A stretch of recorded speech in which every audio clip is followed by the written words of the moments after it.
My name is Cynthia Mayon, and that's my name. Okay, where are you from? I was born in Los Angeles. My father's from Mexico. I came to New Jersey 14 years ago to work at Rutgers University on a human rights project. And I liked it so much, mainly because I'm a martial arts person, and this is a place to study capoeira, the Brazilian martial art, which is what I have been engaged in for 16 years. So I stayed, and even after that contract ended, I have continually had opportunities to work in this area and also further my capoeira training. How did you get interested in environmental justice issues? Okay, what happened was that because I lived in this neighborhood, Ironbound Community Corporation, which is it's a 45-year-old organization, and it does a lot of service work. Many of you may have even gone to the preschool. It also has a very strong environmental justice team, which is of necessity because of all the pollution that we've always had to fight in this community. So they offered me a job. They had decided and had the opportunity to develop a whole new center. And that center is right next door to Hawkins Street School, the east part of the Ironbound, but they hadn't been able to do much work in the past. And it's a very interesting neighborhood, and it's also the source, the site of a lot of the most strong pollution.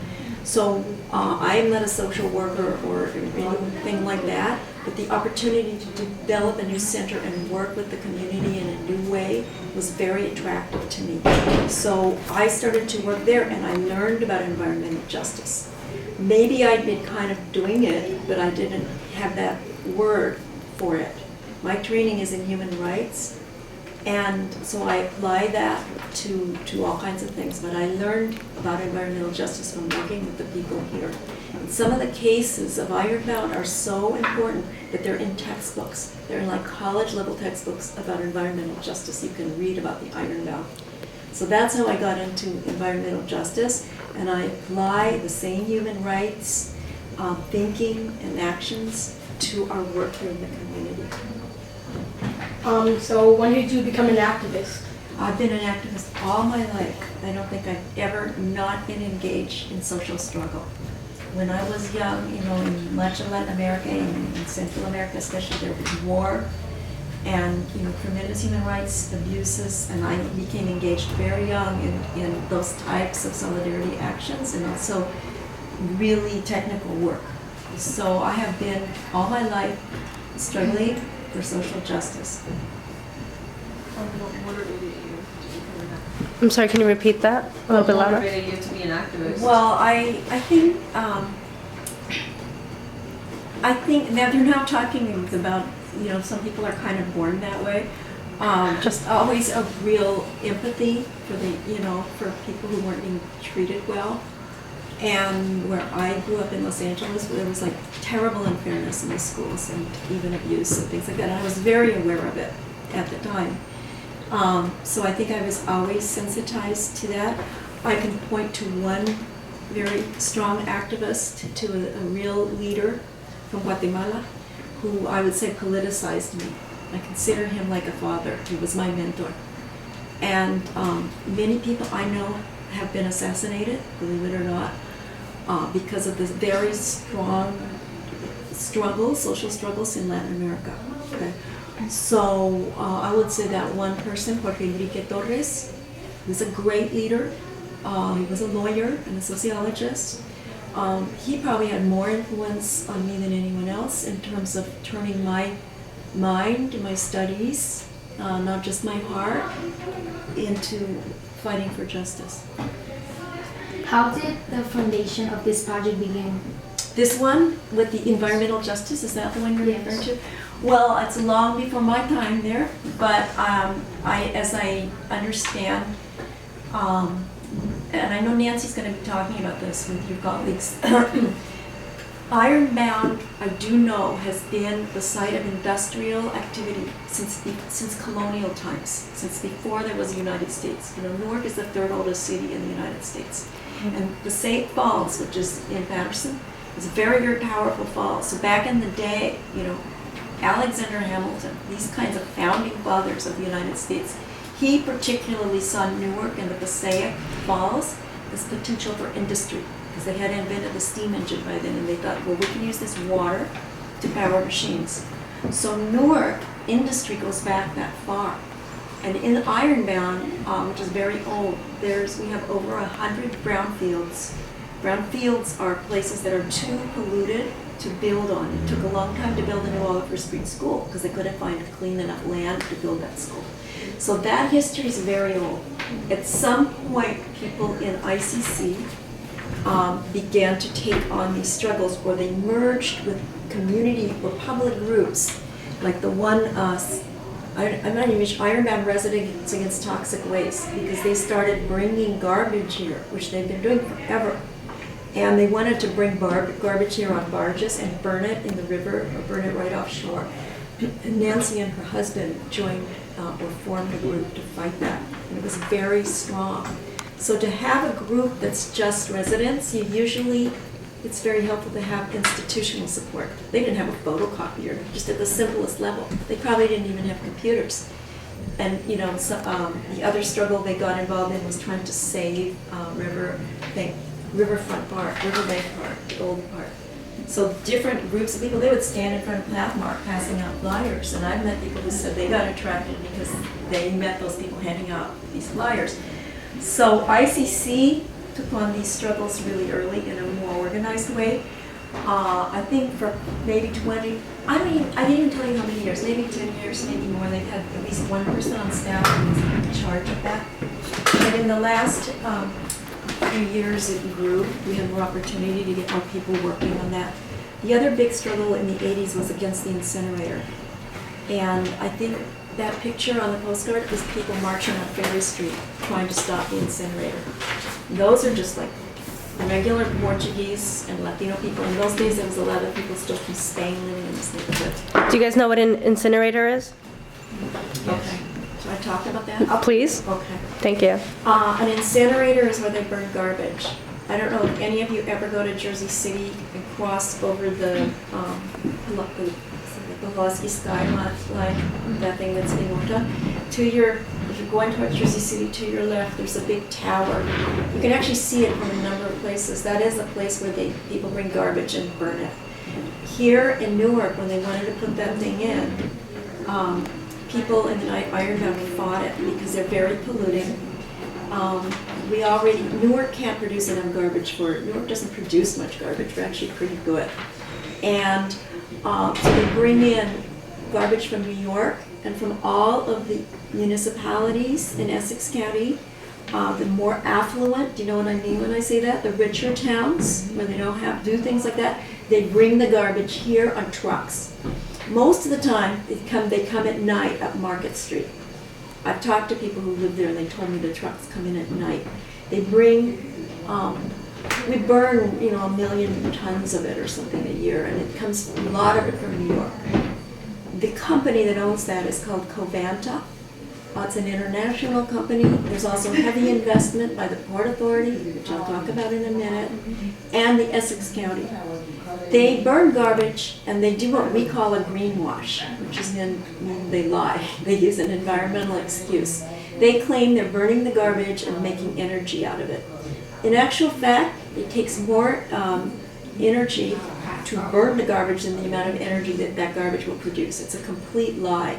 And as more and more people get understanding about what those garbage incinerators mean, they've stepped up their campaign. So there's a lot of false propaganda, a lot of lies out there about what garbage incinerators are. People in this neighborhood, in the 70s, there was a bunch of what we call cancer pockets. There were blocks where a whole lot of people got cancer and died.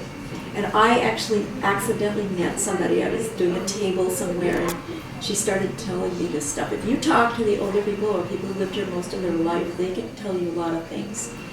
And so when they wanted to bring this in, the people fought it really hard. And the whole history of this struggle, as I said, is in that little corner of the library. These are not radical people, right? They're your grandparents, your great-grandparents. They chained themselves to the fence. People went to jail to stop that thing. And I found a letter a lady wrote, a Portuguese lady in this community, to the company saying, don't put that here. put it in, we always say, put it in Summit, put it in Short Hills, and put it in, I mean, now they're never gonna do that. And her letter was so clever because it said, we're builders, we're really great builders here.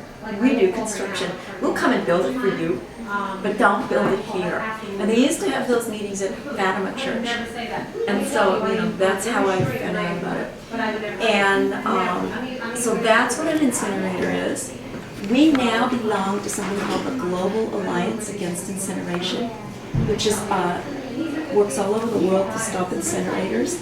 And they felt so concerned about the one here that they held their national meeting here in 2012, and we co-hosted it at the Robert Treat Hotel. So people came from all over the country to talk about that stuff. Incinerators are the enemy of recycling.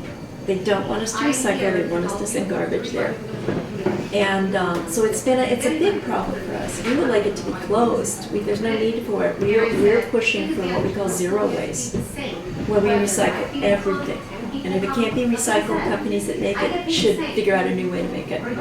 So compost your food, recycle your stuff, get rid of the rest. And we're really very interested in trying to do that.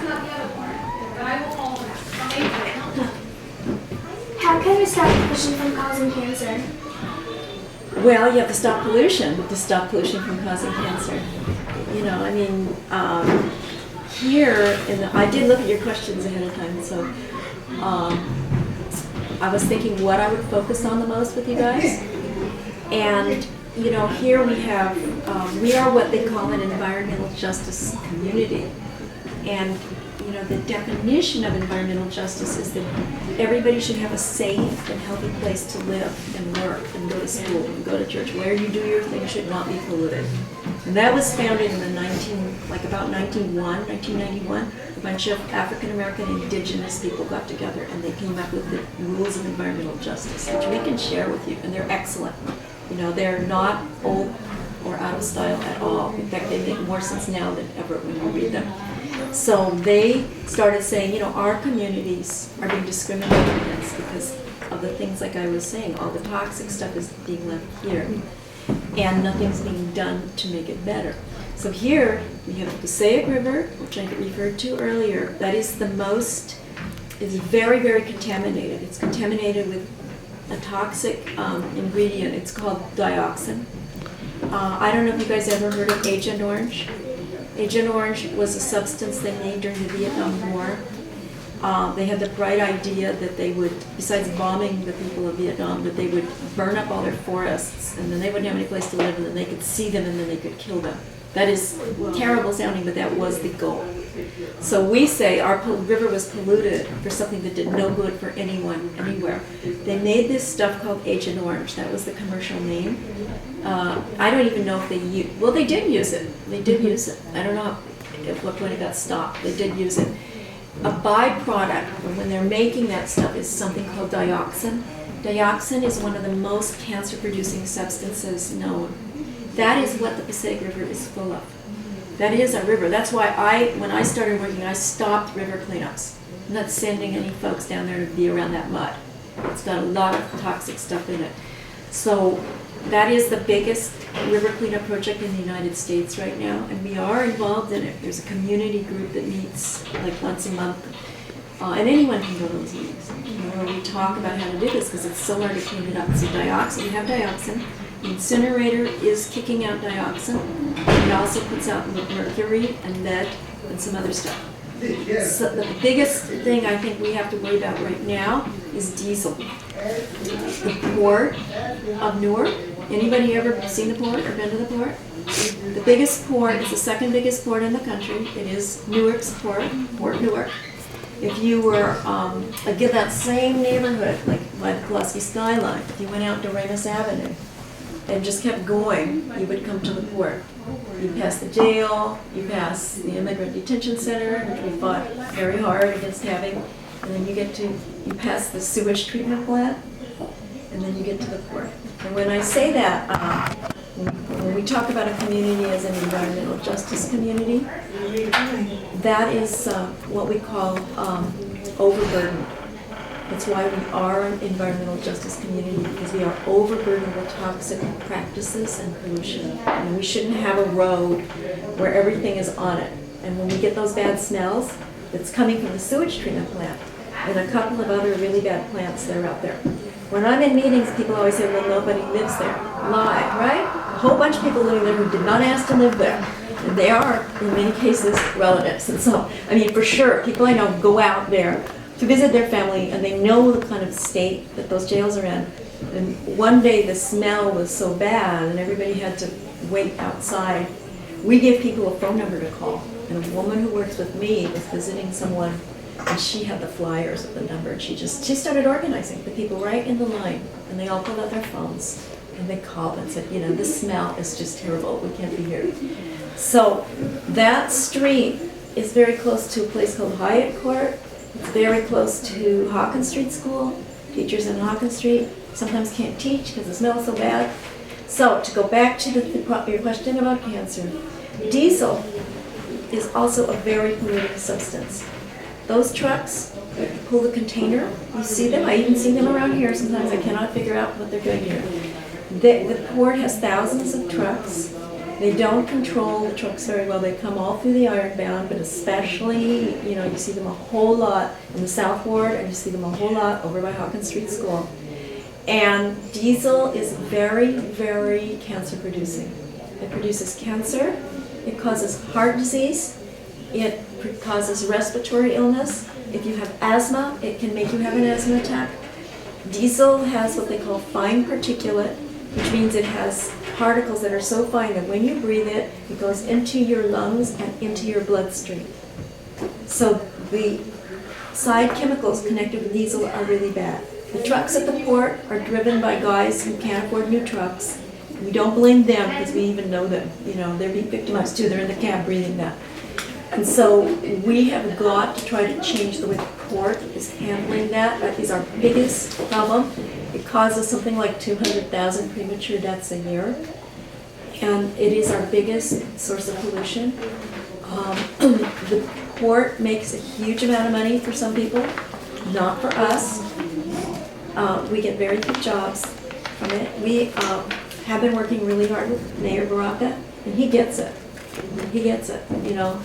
So to stop cancer from diesel, we've got to make them change the way they're running the port. As an expert, what do you think we should do to fight air pollution? Well, I just told you. However, there's ways you can get involved. Okay, like we had a march against the incinerator with just really young kids one day, and we had such a good time. I think we'll do it again with more people. You know, it wasn't even a special day. We just made all these great signs, walked out there. Now we can make videos, put that up online. Gaia can put it up on its international website, and it'll be seen everywhere. We helped out a group in Philadelphia where they were trying to put an incinerator in, or it was Baltimore. They probably both. We wrote letters, sent them videos, like kids about your age made videos of solidarity, like we just filmed them, sent it right down to them. They used that, they stopped that thing. Because they got so many community groups and unions and churches. That's what you need to do, is get together. That's how you stop things. And being part of the Environmental Commission of Newark now, the mayor has to meet with us, and he does all the time. And he's actually been listening to us. So the way to stop something, fight it, is to get together and not be afraid. How can we stop air pollution from causing asthma? Well, I'm going to take it back again to the thing with the port, okay? Because we have this big asthma problem. We have like 25, I think it's like 27% asthma rate. You go over to other towns like Maplewood, they don't have that. And so it's very, again, this gets you into your environmental justice evidence. Okay? It's very clear that we are a sacrifice zone, that we're a place where all the pollution is. Somebody asked me one time who benefits from this, and I said, and it's not the kind of crowd that would like this, but I said affluent communities. They benefit because they have us to dump all that stuff in. We literally take their garbage. I think we have 35 garbage facilities just in the Ironbound. If you look at scrap metal places, you know, these places called recycling, but they're actually very dirty, messy kind of places. The incinerator, a whole bunch, the sewage treatment plant. It's all here. We receive literally the garbage and everything else from other places. Okay, so we have to shift that balance. And some of those businesses shouldn't be. Some of them just completely have to stop being, because there are better ways to do things. On the West Coast, they've made a lot of advance in that. I went to Costa Rica last year because they were trying to put incinerators in there, and there was nobody Spanish speaking who could go. So I actually traveled for Gaia, and I met with their Minister of Health and the Minister of Environment, and I was on college campuses. And they have great projects going on there for eliminating, the normal way we deal with waste. So we have to get bolder and do that here. And the other thing I want to say is, we flooded in Sandy. Iron Mountain was the only place that got this big flooding. A wave came from the bay, and also the river rose. And that water passed through all of those polluting places before going into people's homes. All those scrap metal yards that we see, steering components have mercury in them. There's all kinds of polluting stuff. Other cities will not allow you to keep doing it in that way. So we have many, many problems to solve. And, and as a commissioner, I can now raise up, right? And so we kind of have to knock them off or be working on them all, but never forget about any of them, because they're all hurting us. Does that answer your question? I don't know. The same thing that's causing cancer is making asthma worse. Which toxic pollutants cause asthma? Well, I don't know which ones cause asthma, but the ones that make it worse are especially diesel. Okay. That is our big one that we have to deal with. It is our biggest problem and our biggest polluter. Anything that's what we call a volatile organic compound, a VOC, can make asthma worse. Just really, really strong air pollution. And the other thing is that there's a phone number you can call when things are getting weird, And if a facility causes an asthma attack in somebody, they will come and shut it down. The Department of Environmental Protection will, but you have to make a call. That happened to someone one day and I didn't know that. She had an asthma attack. We were actually demonstrating against the immigrant detention center with a lot of churches and stuff. They take a day off and everybody's out there, and the smell from the sewage treatment that was so bad that none of us could stand it. We thought they were doing it on purpose, unleashing it towards us, and this woman had an asthma attack, really bad. And we had a couple of vans accompanying us, and they found her laying on the road. It was really bad. So if I had known, I could have called, the state, and they would have had to shut the place down for the day or whatever. They can fine them. The fines aren't high enough. So, we have a study going on with money from the EPA. You guys know what the EPA is? The Environmental Protection Agency. That's a federal agency. And here we have in New Jersey the Department of Environmental Protection. These things are more or less effective depending on who's in power, because they are government agencies. Right now the EPA is pretty good. The DEP is not as good. And it's a Christie DEP. They kicked out a lot of cool people as soon as that administration changed. So, it's like going with this. Anyway, I got lost. Something I was going to tell you. You're going to edit this, right? Yeah. Oh, I know. Here it is. There's a grant you can get from the EPA, and it's called the STAR project. STAR, S-T-A-R, Science to Achieve a Result. STAR. And so we've been working with studying kids, first of all just in Ironbound, and now we've kind of branched out to the rest of Newark.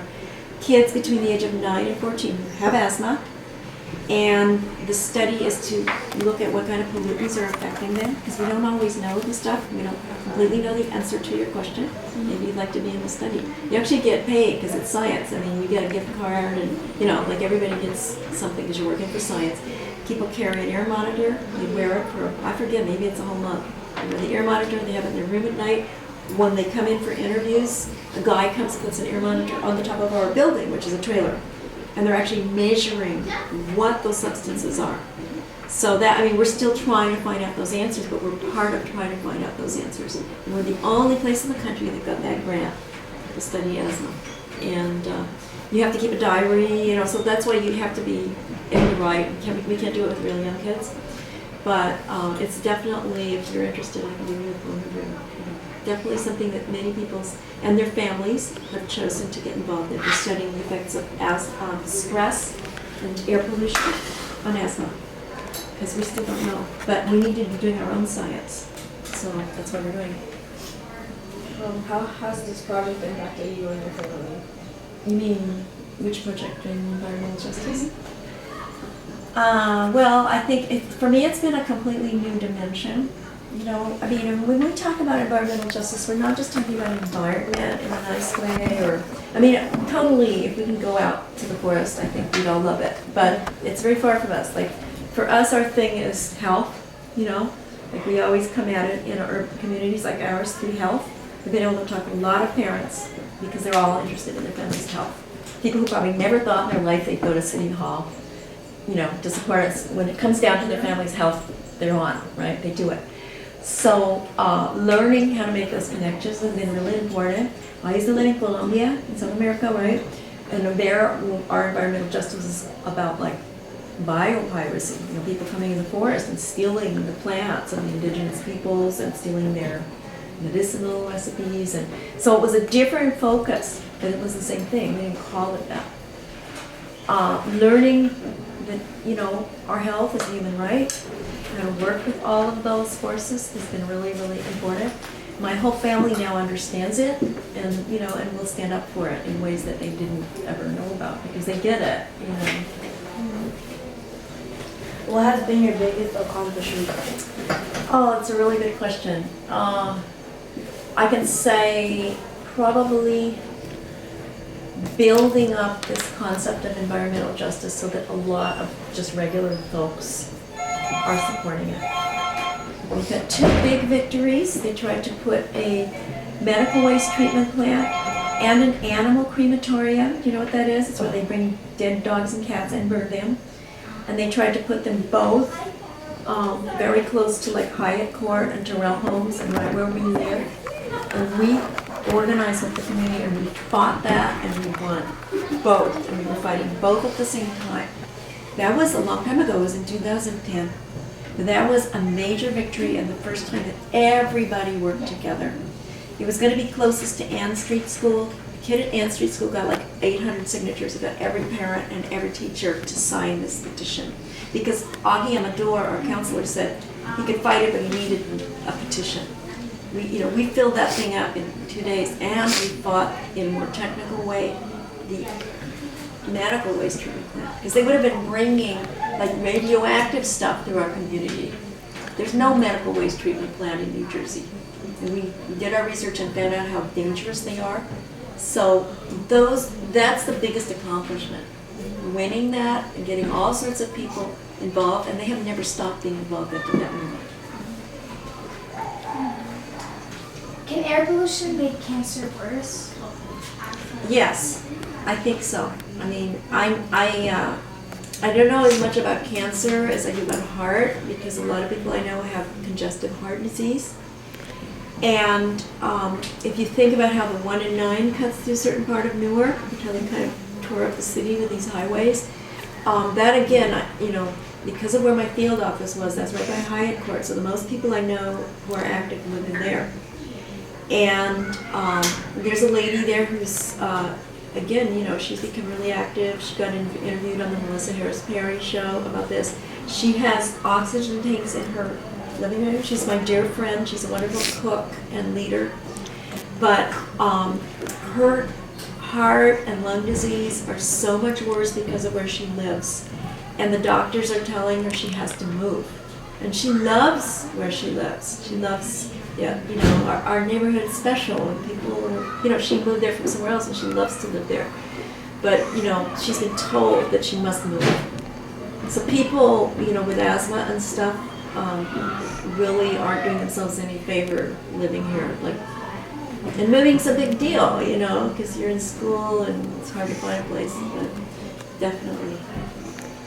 For cancer, once you've got it, I don't know if that's making it worse, but I know from my friend Dr. Nikki Sheets, who's both a scientist and an attorney who works with us a lot, that you are just, we're in the line of fire with, for the possibility of getting cancer because of where we live, which is why we have to get those really polluting trucks off of our streets. How has air pollution impacted your life here in the island? Well, I think I just answered that, but I think I should go a little further and say that everybody notices it. You know, people notice the smell when they come here, and they also notice that it's more polluted than in other places. I actually met a woman who has a prosthetic eye. She has a fake eye, you know, like a glass eye or whatever they call it. And she told me that when she's away, I guess her family's in Florida or something, when she's with her family there, her eye is fine. When she comes back to the neighborhood, it gets infected. And she actually had a letter from her doctor saying that something in the air was actually making, you know, creating these problems for her. I think she moved away. So the pollution here is, you know, if you've got any kind of physical problem, it's going to make it worse. We're now working on a project with the EPA, which I've kind of had in my mind for a while. Every day they put out an alert about the air quality. I don't know if they enforce it here. I mean, there's places where if you have a daycare center, you're not supposed to let the kids out on certain days when you've got orange or purple alert. Or seniors, vulnerable people, we say, people who aren't very healthy, little tiny kids, you know, people who can't. Kids breathe at a faster rate than we do, the little babies, you know, if you notice. So they're ingesting more and more per pound because they are so little. So now, every day when I was working in ICC, I would get that alert and I would send it to all the people who ran the daycare centers and even the schools and say, you know, you might want to stay inside on this day. Now with the EPA, they're coming up with a flag system. And you're supposed to probably have the flags. They can actually put out a flag each day that shows you the color, when it's okay to be outside, when it's not. And that would be something everyone can see, you know, and you might even want, you know, grandma to stay inside that day, right? Because it's just hurting their health. So that's kind of a way we can work together to both show the problem and help people in the short term. But those are short-term things. We have to work to end the problem. What does environmental justice mean to you? Well, environmental justice to me means the traditional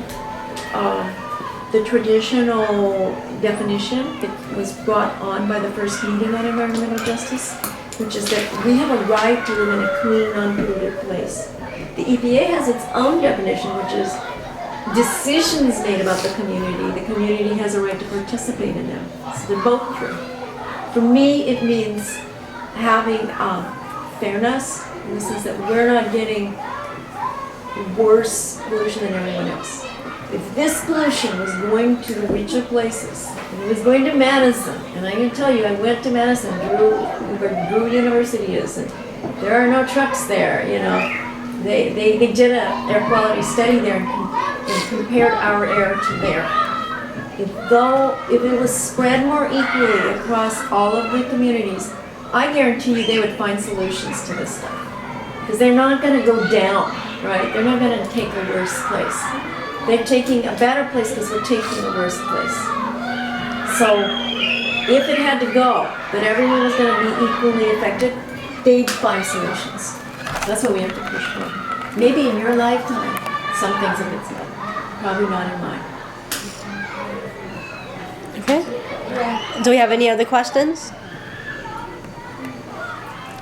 May we have a round of applause for our activists? Thank you, Cynthia.